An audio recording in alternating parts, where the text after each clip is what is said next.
are the New York Knicks. I'm back in the New York groove. Well, it's the Knicks. New York. We are the New York Knicks. New York. For this new season we're about to enter, the Knicks taking no shorts just like winter. New York, New York. New York be about the Knicks, huh? But the best thing about New York City is K-N-I-C-K-S. Everybody say go New York, go New York, go! Go New York, go New York, go!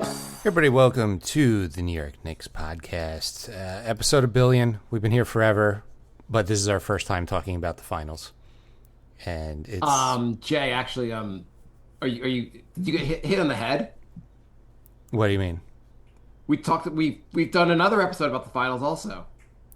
Yeah, but like We literally did an episode talking about the finals. yeah, but this is the first. It doesn't feel real yet. I don't know. It's not going to feel real until the buzzer at the end of game 1. Yeah, seriously, this is just so surreal. It's Holy shit!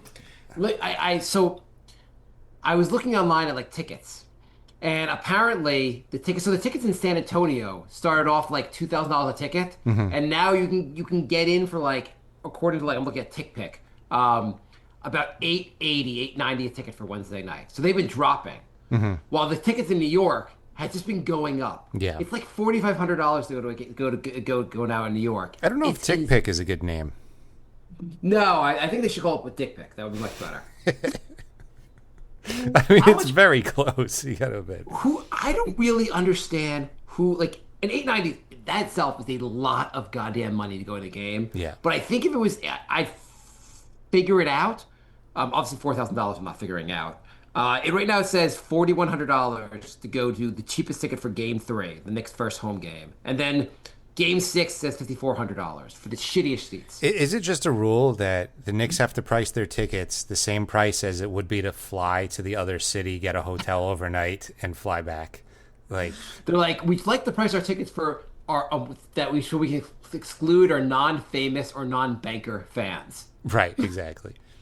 How much to justify paying for a ticket that's $4,500? How much money would you have to make to make it be like, okay, I would do that? A hell of a lot more than I make now. Well, obviously, but how much money would you have to make? Would you really be like, okay, I'd be comfortable doing that? I would probably have to make like double my salary, at least. I would think it'd be say. I mean, you'd have to make crazy money to not think about spending $4,000 on tickets. Yeah, it would be more than double my salary. I'd have to make like $250,000 a year at least. I would think it'd be like, yeah, I don't know. Because you're not going alone, so you're spending like $10,000. Right. I can't even yeah. If I wanted to go, I'd be like, okay, I'm gonna bring my son. Hopefully he doesn't want to eat while we're there because we're gonna die. So we can get 4 of his fucking tickets. Bring them dry instant ramen. Oh my god. Anyway, Knicks are in the finals. It's awesome. A lot less money to go to a bar and watch or go to a New York Knicks watch party or anything else. I think I even heard they're organizing a Knicks watch party in my town, which I'm Okay. There's the New York Knicks fever is everywhere. I'm going to Stout in Manhattan for Game 5 if the Knicks don't sweep. Okay. If the Knicks sweep, are we gonna do? Why don't we do it? Just we'll invite the fans to come to the parade with us. Yeah, there we go. So, yeah, the game starts on Wednesday, and the Knicks are. By the way, just want to hang up quickly. Thank you, NBA, for starting the games all at 8:30 p.m. Eastern time. It'd be a shame if any kids could stay up and watch the game. I know, right? Like that half hour is really going to kill you. My kids wake up at 7 a.m. for school. Awesome. I would love that. I mean, I'll try to get them this. I think the Wednesday, my son has like a big math test Thursday, which fine, whatever. But like, most of the games are during the week, and they all start at goddamn 8:30. Well, Mamdani said he made an executive order to cancel bedtimes for kids so they could watch the Knicks. Yeah. He also said that he's doing this instead of the free buses. So the Knicks are pretty big underdogs, according to Vegas. No way. By the way, I wanted to mention something on the last show before we go into that. I have one thing I want to mention. Do you know which ex-former Knick was just named the EuroLeague MVP? Or their... Oh, you sent that to me. Was it Fournier? Yeah, Evan Fournier dominating the EuroLeague, which also indicates the EuroLeague is not really serious competition. He did set the franchise record for threes when he was on the Knicks, so Yeah. it's not like he's a scrub. No, he was he? I couldn't remember. He was a Leon Rose acquisition, right? Yeah.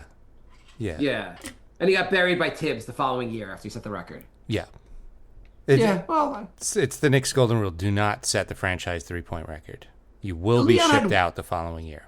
he had one bad offseason. That was part of that bad offseason. Yeah. But we don't need to talk about that.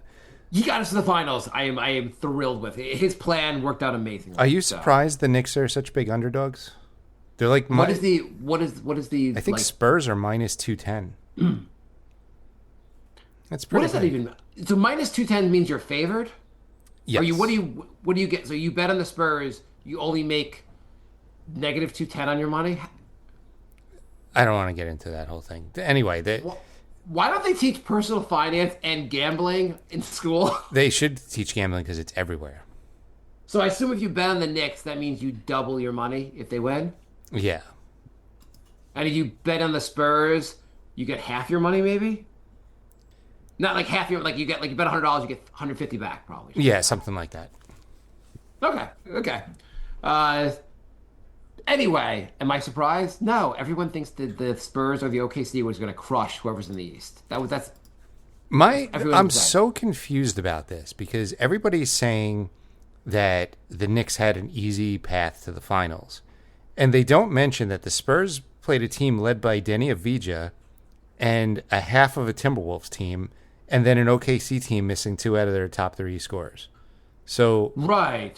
But the Knicks had listen, the easy path. the Spurs had a much tougher path, and the Spurs, every time they played the Knicks in the regular season, lost because they couldn't even be interested in the game. So, And then they would have said the same thing about OKC, who played a play-in Suns team that was terrible, and a Lakers team missing two of their top three guys. So, like, where's this easy path for the Knicks? I don't understand. right, a lot of teams seem to have easy paths, and we don't really care until it comes to the Knicks. You realize how Also- many people hate the Knicks when you start going online. It's like everybody hates the Knicks. You had pointed this out, but after the Knicks beat the Spurs, which they will, everyone online will be like, "Well, we said the Spurs are terrible. Like, how Yeah. can you mean the Spurs are the easiest final opponent in the history? They're the second youngest finals team ever, and they're clearly just overmatched." Yeah. They'll either say that that happened, or like Olynyk will sprain an ankle, and they'll be like, "Oh, the shorthanded Spurs." Right? They'll say like it was unfair because Wemby had hay fever. It'll be something so absurd. Yeah. Speaking of absurd, how absurd is it that Mitch is injured? He's gonna play, but it's really absurd. He broke his hand, and it wasn't Not his hand. his finger, his pinky. I don't know. His hand's a much bigger deal than his finger. He wouldn't be playing if he broke his hand. It doesn't matter. He broke something, and it wasn't playing basketball. It wasn't during the game. It wasn't during practice. So he did something stupid. Right. They asked Mike Brown about it, and he didn't say what it was, but he just said it wasn't during team-sanctioned activities, basically. Right. So he did something very stupid. Right. And he's apparently going through something like some kind of mental issues right now, which I'm sure are really tough and probably contributed to what happened. But he's going to play, which is the most important thing. Yes. Yeah. He's Someone going to put a suggested glove on that- his hand, and he's going to play. Because of the pinky, he will not be able to shoot overhand very well. So maybe he'll shoot free throws underhanded, and will be unstoppable on the free throw line. He really should. He'll hit he Rick really Barry should. shot 90%. Doing Imagine underhand. Imagine he just shoots like 20 for 20 in the finals from the free throw line because he shoots underhand. And that would be amazing. He starts a trend. Everyone's now be like, gotta shoot like Mitch. I mean, it's a good strategy. If you suck at free throws, it's a good idea to do. It's just it doesn't look cool, so nobody does it. Guys in the NBA used to always do it, but I guess whatever. I mean, Mitch should clearly shoot underhand. Yeah. That's better. That's worse that's worse for you than just missing all the free throws.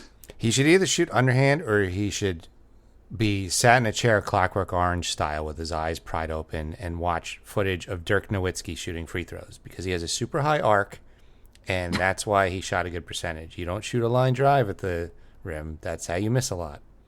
Dirk was also a historically great shooter. Yeah, So, but his strategy was good. If you're 7 feet tall, you should have a lot of arc on your shot when you shoot. How free about he throws. watches footage of Shaq shooting and he goes, "How did Shaq get the 58% from the line? That's crazy. I wish I could do that." This guy's amazing. This is unbelievable. I want to point out there's a fact I learned this week, or maybe last week, that I thought was unbelievable. Okay. The Spurs, who have been on a nice run. I mean, they're going to lose soon, but you know how they got Julian Champagny? Champagny? Well, how do you pronounce it? Champagny, right? Yeah. Is it to do with the Wizards? No. Oh, there's two. There's two of them, right? There's two guys with the insane. same. There's two Champagnes, right? Yeah, Champagny. Okay. I think the Wizards have the other one. He was on the Sixers, and the genius GM Daryl Morey, who looks more and more like a fraud every day, cut him. And do you know why he cut him? Why? It was, I mean, I'm sure he didn't think much of Champagny's skills, and Champagny also just scored 20 points in a Game 7 of the the Western Conference Finals. So, he cut him because he wanted to sign Matt McClung to participate in the dunk contest. Morey jumped the Sharks so hard because Holy he was probably watching the conference finals with Champagny and McCain both starting. At some point, he was considered like a genius GM, and people were like, "Oh my God, he's one of like the statistics, and he blah blah blah." Everyone thought he was like the greatest. Turns out he's a garbage GM, and like the check, and also the Jared McCain thing. Do you think so he traded Jared McCain because he said it was the height of McCain's value, and also he saw that he had two other guards playing the same position. Do you think he traded McCain because the ownership was like, we need to save money? Yeah, 100%. I mean, there's no other reason. No. There's absolutely no other reason. Like, it's because he was like, well, I mean, we have two other guards. We have Maxey and we have Edgecombe. what's his name? Who's the Edgecombe? They're going to play all the minutes. You're like, they're not going to play 48 minutes each. Yeah, but we have McCain looks pretty good. Kyle Lowry's corpse is on the team. Right. Who Yeah. despite getting destroyed by the Knicks, they couldn't even bear to put Kyle Lowry. Listen, Lowry, if you come out there, we'll lose by 50. Yeah, insane that they got rid of those two guys. Anyway, let's do matchups for Knicks. Okay, Spurs. let's do matchups. Okay, so Knicks winning it's all the stats right now point to the Knicks winning. In the sense of, I know San Antonio's the favorite, and everyone says the Knicks have had an easy road.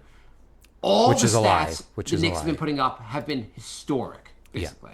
Yeah, we're going on record that that's a lie, that the Knicks had an easy path. Right, of course. But it is crazy the Knicks have put up like historic numbers. And you're right. Do you think? Were you surprised that the San Antonio was such a big favorite? I was, yeah.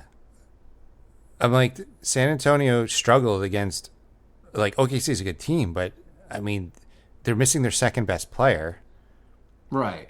And Also, the people making the betting lines are supposed to really know what they're talking about. right, like Chet was in the fetal position the whole series, and Williams didn't even play, and they still went to 7, and you're like, oh yeah, they're gonna stomp the Knicks.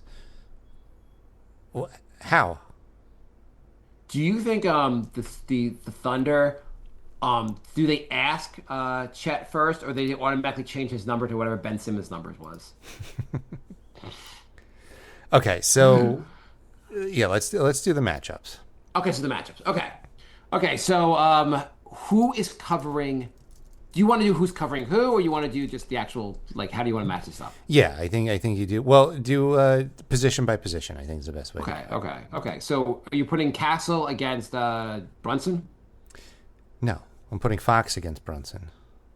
Oh, Point Fox guards. against Brunson. Yes, you're right. Yeah. Okay, Fox against Brunson.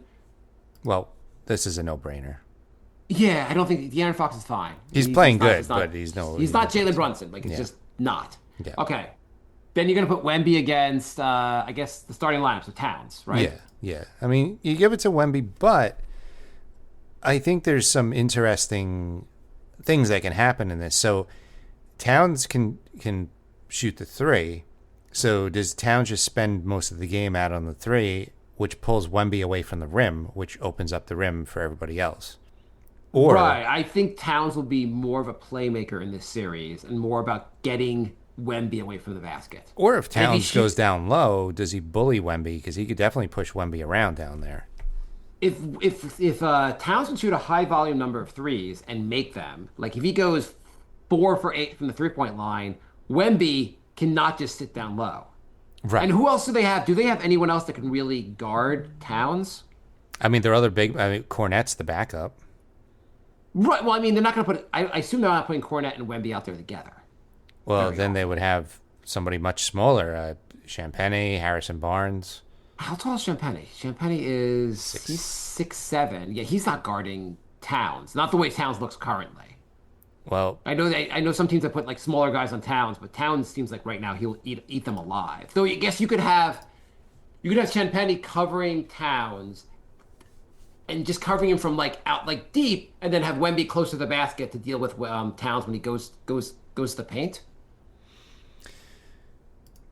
I'm just saying it creates interesting scenarios. The Knicks have beaten the Spurs. Was it 3 or 4 times there, or 2 or 3 times this year? I forget how many. I think they're 2-1 this season against the Spurs. Yeah, so the Knicks have figured out a strategy, at least in the regular season, and everyone says Spurs are playing on another level right now. Fine. Yeah, the Knicks are. By the way, yeah, Knicks aren't. Yeah. By the way, what is faster to you? Just want to know, the speed of light, or the speed or how fast it would take Huck Porty to foul out if he was guarding Wemby. Yeah, this is why Mitch is absolutely necessary in this series. I do think they're going to have... Do you think we're going to have problems with guys getting into foul trouble? Because my concern with Wemby being covered by Towns is just him just getting in foul trouble. Foul trouble is a concern because Towns is also known for getting dumb fouls, but I'm relieved that the Knicks aren't playing OKC because Oh God! if the Knicks are getting into foul trouble against Wemby, I get it. Like it's probably because they're fouling him. I don't want to get in foul trouble because the refs decided that SGA is going to jump into the player and they're going to call a foul. So right, the Knicks are taking the Isaiah Hartenstein approach and foul him on every play. The refs can't keep calling it. Right, I feel like if the Knicks lose this series, it'll be basketball reasons and not ref reasons, and I can handle that. But I would have lost my mind if I felt like the series was rigged, and they lost because of that. So, by the way, do you know who's going to be afraid this summer? Who's that? iHeart? Isaiah Hartenstein, because there's no way in God's green earth that the Oklahoma is picking up his option at this point, because they're gonna try to improve their squad, and they realize having Hartenstein out there is not going to help them beat Wemby. Right, because they got Chet, so they're all set. Yes, they're like, we need a center. Clearly, Chet and Hartenstein aren't those guys. So we have to cut this guy to find someone else. I feel like iHeart did better than Chet did. He did, but do you really want to go out there? Oh, whatever. I think they're apparently going to be in cap hell because of Chet. Yeah, I think Chet goes from like 14 to 40 million. So does Jalen Williams. Yes, so does Jalen Williams. It's going to be a tough. I think they're going to be in second apron hell. I think they have about 150 million just for their top 3 guys. I think Cleveland and OKC cannot dial the phone fast enough to try to trade for Giannis. Yeah. So what I was gonna say is I think Huck Porty may get some minutes, especially if Mitch or Towns are in foul trouble, where he's gonna try to body Wemby and just pull an Isaiah Hartenstein kind of. Right. That being said, I think Towns should try and body Wemby and get Wemby in foul trouble because that's true too. That happens, the Spurs are in trouble. He had 5 fouls in Game 6. I mean, Game 7. So like, yeah. I mean, that would be great. I can't believe this series is really happening. I cannot believe the same team they played in 1999. They're finally back in the finals and playing the exact same team. It is crazy. All right, so we got Brunson over Fox, Wemby over Towns. Right. Okay, so OG and who are you putting against Vassell? Champagny? Vassell? Yeah. Vassell's, I guess. I was going to do Vassell against Bridges. It doesn't really fucking matter. I was going to put Castle against Bridges. Then who's hard against? Champagne. Okay, fine. Okay, hard against Champetti. I'm giving it to Hart. Yeah. Champetti's a fine player. Hart is the heart of the team. Yeah, and I'm definitely going OG over Vassell. I'm going everyone over. It's Wemby and then everyone in the Knicks. I think so. I mean, Bridges and Castle are close, but Bridges is way better on offense. Castle's very good on defense, but Castle. The thing with San Antonio, they're not a great. I mean, they're amazing. Their defense is great. It's going to be very, very difficult to score in the paint against them. For the Knicks to win this series, they have to shoot well from three. Are you excited for part 4 of the Knicks killer? Because every series, wait till you see what Johnson and Daniels do to Brunson. They're Knicks killers. Yes, wait till you see Edgecombe. He's a Knicks killer. I saw a thing today on Twitter. It was Brunson's points when guarded by Steven Castle. I'm like, did he guard him this season? Like, I see 0 points, but did he actually cover him? It's also regular season. It's regular season. This is a whole nother level. But we really need the 3-point shooting. So what are the keys to beating this goddamn team? Oh, bench, by the way, I give the bench to the Knicks. Yes. The bench did not look that great on the Spurs. No, especially their big men lineup is a huge. I mean, it's huge fall off after Wemby, but they got a couple. They got a couple nice bench players. The Spurs. Who do they have? They have Dylan Harper and Keldon Johnson. Oh yeah, Dylan Harper. Actually, that's actually a pretty big one. And Keldon Johnson's really good also. I mean, 6th man of the year. Okay, fine. They have a pretty solid bench. But after those two, like they have 7 guys basically. They might have the edge on the bench, I guess, because Dylan Harper's actually a very good player, and Keldon obviously, yes, sure, 6th man of the year. They got a pretty solid bench. Whatever, Knicks are winning. Oh, and Harrison Barnes too. Yeah, but they're not really playing him. Yeah. Okay, what are the keys to actually beating this team? Staying out of foul trouble is number 1, especially Towns. I think making threes are number 1, but yes, whatever the order. Okay, Yeah. Making threes, staying out of foul trouble.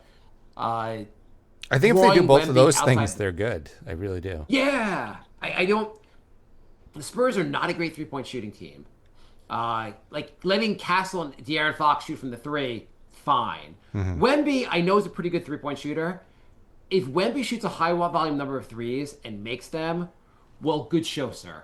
Yeah. Great, you're impressive. Nothing we can do to beat you. If Wemby's going to hit 6 threes against you, fine, you win. Keep him 25 feet out. Don't even fall for pump fakes. Just let him shoot over you, and that's it.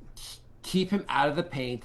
And I know, like, everyone's like, well, Wemby's a different kind of big man. He doesn't have to be down low. Wemby should be down low. He is so much better down low than anything else. I was listening to Bill Simmons, and he was saying that Wemby, because of his frame, he would get beat up too much down low. So that's why he's not down low all the time. Especially against Towns. But OG was pushing him around during the regular season too. Wemby can get strong. He's very strong, but he could get stronger. The Knicks could push him around. Mitch should put. Also, a guy like Mitch, who's going to be a killer on the offensive glass, is going to be a challenge for Wemby. I know Wemby's a great rebounder, but he's going to have to worry about Mitch. Yeah. You basically need guys that Wemby has to really worry about. Yeah. So he's got to worry about Towns from the 3-point line. Got to worry about Mitch on the glass. He's got to really worry about these guys, so he can't just focus on blocking every shot. Right. Exactly. Also, it'd be cool if the NBA differentiates between blocks and goaltends. That'll be nice. That'll be good. That'd be nice. I have a question. So I've noticed in the NBA that you'll watch a game and the score will be 26-23. They'll go to commercial and they'll come back and it'll be 25-23. And you're like, what happened? And they're like, oh, we reviewed the shot and the shot was actually a 2, not a 3, because the guy had his foot on the line. Mm-hmm. Right? Yeah. They do that. Yeah. I forget what else they do, but they review. Is there something else they review? Oh, and they also review, the shot was taken after the buzzer went off. Mm-hmm. So we review that. Why can't you review goaltends? I don't get why you can't just review everything. Well, I think everything might be a little annoying, but goaltends seem to be almost the exact same category as stepping your foot on the line or the buzzer. Right. Like, how is that any different? I don't think it is. And they have review centers. Like, you have a whole team of guys looking at this stuff. That's why I said review everything. They could do it. Like, just review it during the commercial. Yeah. Like, it's fine. We don't have to have a challenge. to have to challenge for the goaltend is ridiculous because you don't have to challenge the guy's foot on the line. Right. I don't know. Also, because this is going to be something that's going to happen in the series, because I'm 100% positive Wemby's going to commit a couple of times of goaltending. It's not going to be called, and we're going to be like, this is complete bullshit. Yeah, 100%. I'm going to, in fact, I'm going to say within the first 5 minutes of the first game. Things that are going to happen. Wemby's going to do goaltending and not going to be called. Wemby's going to do at least one flop where he's going to get the foul, and we're going to be like, the 7'6" guy was blown over, was just knocked over when Josh Hart touched him. Yeah. Sure, that makes sense. Yeah. We're also going to see Castle just grabbing arms and waists and pulling jerseys and no calls on that. We're going to see Karl Anthony Towns get called for a elbow, like push, like an offensive foul. And we're like, Towns, why does he keep doing this? And then we're going to watch Stephen Castle doing it the rest of the series without any calls. Yeah. Towns does the Shea move once, and he instantly gets called for an offensive foul. Yes. Like, Shea's signature move. Like, Towns is not allowed to do. Towns is not allowed to do. There are so much footage online. There might be more footage of that than there are babies being shown online of him, of SGA pushing off against people. Yeah, but Towns is not allowed to do that. Towns is not allowed to do that. I don't think anyone should be allowed to do it, but like it's I don't either. Insane. But like, I don't get. Also, Towns gets involved all the time going to the basket. It'll be interesting to see if he gets mauled the way to the basket, and Wemby does not get called for a foul, and then Towns is called for easy foul, a touch foul on the fouling is going to be interesting because the NBA should want the Knicks to win, if anything, but they're going to want this. Who's the NBA? The NBA must love this actual matchup. Yeah, I think the NBA, so. do they want the Spurs to win or the Knicks to win? I think they're just happy that those teams are in the finals. I think Adam Silver hates James Dolan, so I think the rest of the NBA does also. So I really think that he's not going to. Again, this should be a fair series, but he's not going to be disappointed if Knicks lose. Yeah. That being said, I make a lot of money for the NBA, but whatever. I don't think it'll be as shady as if OKC was in it. I mean, that's there was something just wrong about the way that series was officiated, or all their series and every regular season game. I mean, it is. Hopefully, there's something about flopping in the offseason, but it is just. I don't want to talk about. I don't want to talk about SGA anymore. No, they're done. Good. They're done. It's great. I mean, great. You won a title and you didn't repeat. We'll see if the Knicks can repeat next year. So this is what, the 7th or 9th straight year without a repeat champion? Yeah, it's the last repeat was it the Warriors? Warriors, I think, yeah. Yeah, I think the Warriors. I mean, this is also better. This is flat out. I mean, I want the Knicks to repeat after they win this year, but this is flat out better. Like just every year, not knowing who's going to win the title. Those 4 years when it was Cleveland versus Golden State every year, that just sucked. Well, not only that, you knew it. Like game one, you're like, right? Can we just skip to the finals with the Heat and the Warriors? Like, right? Or the Cavs and the Warriors, yeah. If you predicted at the beginning of the season, some people thought the Knicks would go to the finals. Other people, that wasn't like the consensus in the East. And in the West, like OKC was probably the heavy favorite. Yeah. Then maybe Denver. San Antonio wasn't really at the beginning of the season on anyone's mind for going to the finals. No, I don't think they were. So kind of awesome how it all works out. If the Spurs were playing anyone else, I'd be like, I hope they win it. Yeah. They're a very likable team, but they're gonna hopefully get crushed. I want a sweep with every game, 30-point difference. I know some people are like, I want a good, exciting series. I don't want it to be exciting obviously. at all. I don't want it to be exciting at all. I want it to be like game 4 when the Knicks are up 3-0, up 55 in the third quarter, being like, okay, I guess this is pretty anticlimactic, but we're still going to celebrate. Yeah. I think this is going 7 games. 7 games, Knicks win it. In the highest rated NBA game in the history of the NBA will be the game 7. So, yeah, no, that works for me. It'll be a crazy, insane next 2 weeks. I'm going Knicks in 6. Okay, I'm with you on that. I would take Knicks in 5 and Knicks in 4 also. I'll take Knicks in 3 with San Antonio just giving up as well. Win it on the home court. Exposed here is I think Stephen Castle is a really, really good player. Will be a future All-Star. I think he's probably the next best player after Wemby on the team. But I think he's not a great 3-point shooter. I think he's young. He's going to be inefficient throughout the series. I think Devin Vassal's a great 3-point shooter, but I don't think he's that great of a player overall. Wemby is awesome, but he's young. I think this team, because of their youth, is going to lose the game. I think the guys are just going to make mistakes. I think Mike Brown is going to outcoach. So you're predicting a like a Thunder scenario where you got this super, super young team, and they get to the finals, but they just can't close it out. Yeah, that's what I think. And Wemby, I mean, he's going to have a lot of time ahead of him to go back to the finals. They're going to be a powerhouse in the West going forward. I meant the Thunder of 2016, obviously. Yeah, I bet you the Kevin Durant, Harden, Westbrook. Yeah. Where that was their entire window, was that 1 year. I just think I guess the point was made also. The Knicks may have preferred OKC because OKC was without two of their better players. Their second best player, the way it goes for the Knicks is they both would have been back. Right, Wednesday. they both would have been back. Somehow AJ Mitchell's back, and I had no doubt in my mind. I'm actually in the best health shape of my entire career. Right, I was fully expecting Williams is back and he's fully rested because he didn't play the whole Western Conference Finals, so now he's that extra energy.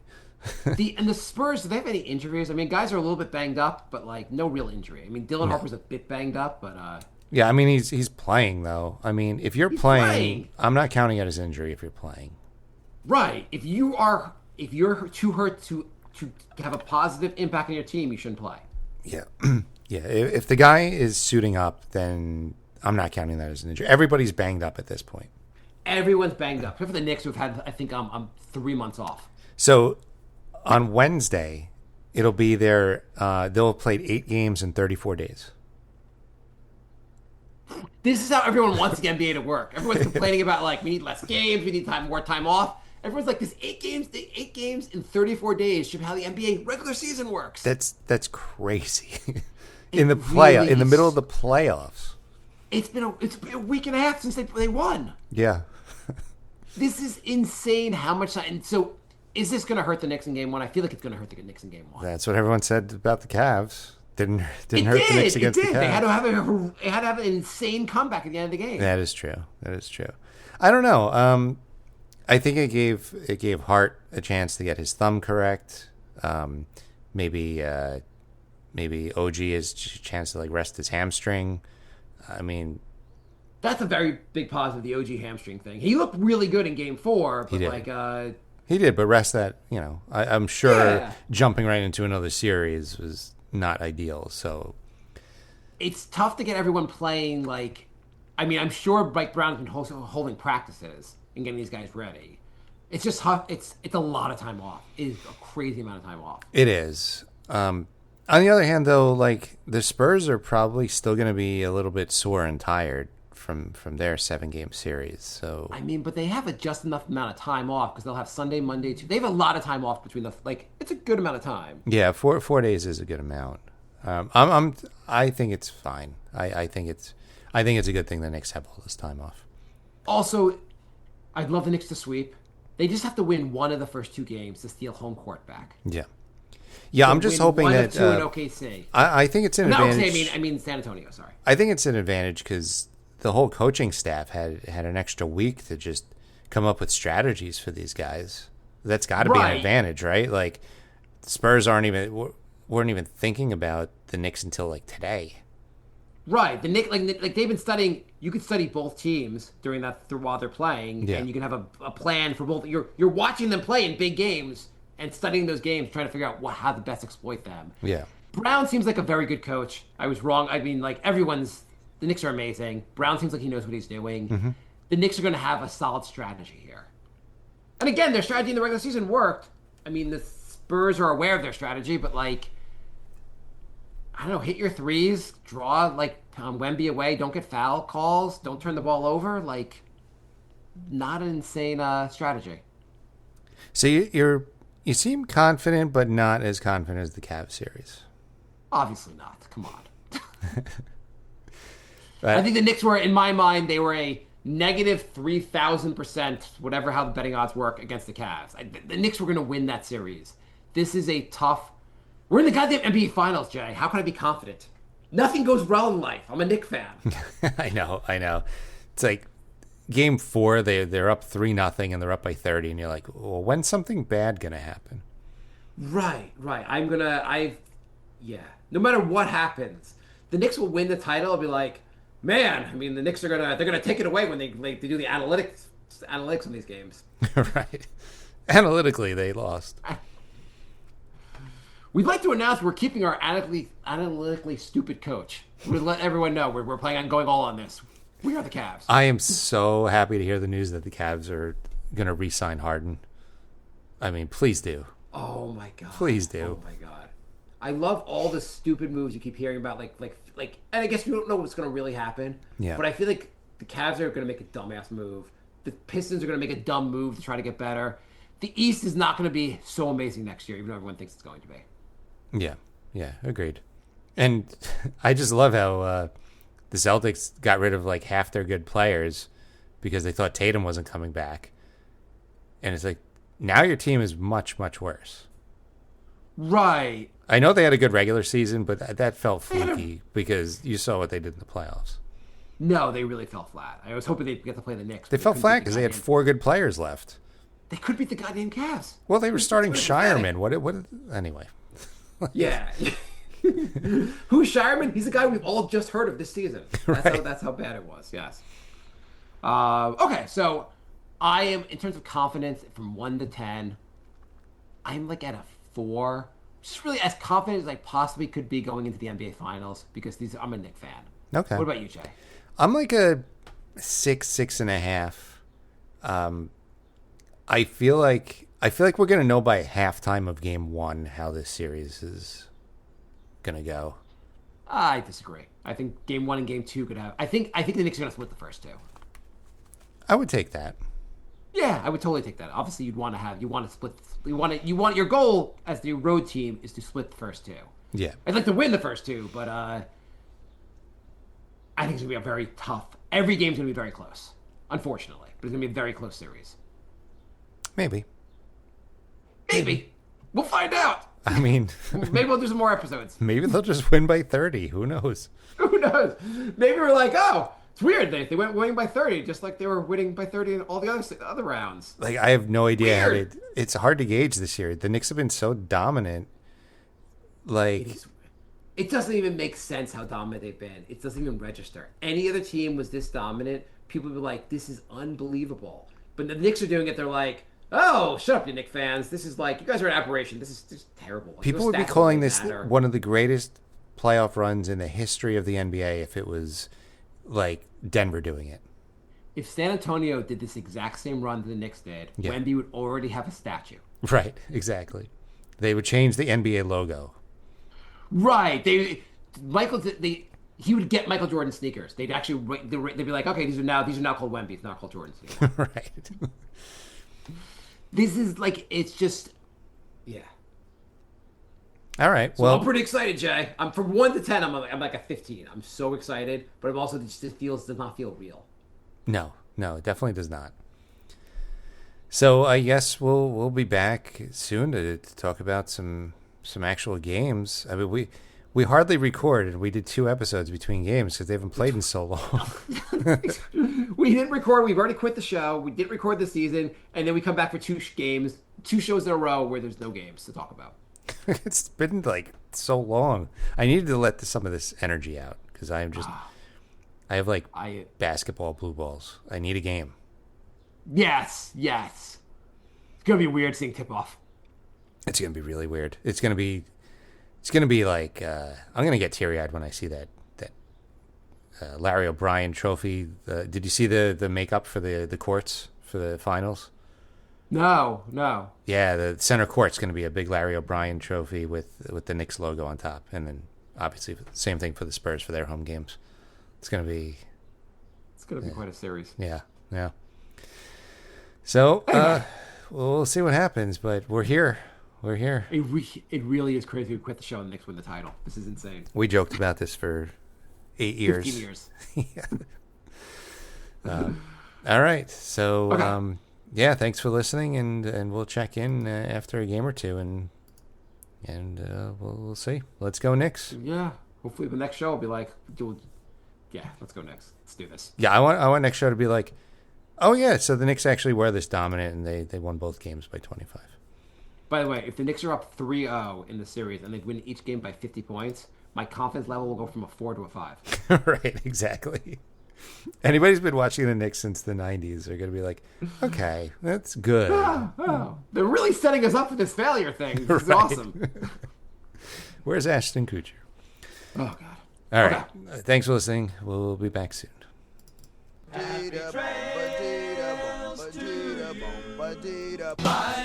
Bye, love. Goodbye, everybody. Goodbye. It's all over. Goodbye. It's time to go. This is the end. Say goodbye.